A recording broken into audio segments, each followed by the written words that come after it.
আমাদের পৃথিবীটা কিন্তু অনেক দ্রুত গতিতে ডেভেলপ হচ্ছে। এআই, আর্টিফিশিয়াল ইন্টেলিজেন্স এগুলোর রেভলিউশন কিন্তু আমরা অলরেডি দেখতে পাচ্ছি, আর এটা কেবলমাত্র শুরু।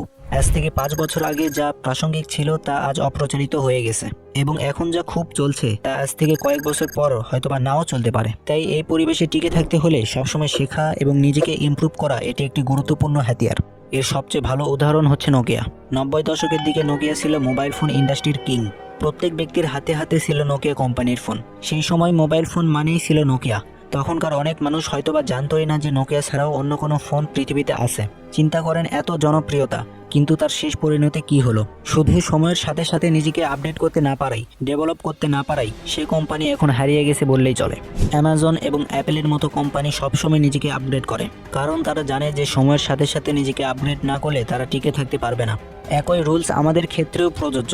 এজন্য প্রতিদিন আপনি নিজেকে নতুন কিছু শেখার জন্য সময় দিন।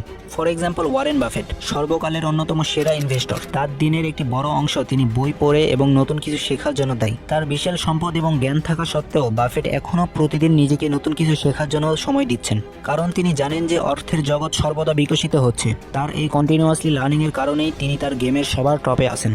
আপনার লক্ষ্য বা আগ্রহের সাথে সম্পর্কিত বিষয়গুলো পড়ার জন্য প্রতিদিন আপনি অ্যাটলিস্ট 30 থেকে 1 ঘন্টা আলাদা করে এটিকে আপনার জীবনের সাথে অন্তর্ভুক্ত করতে পারেন।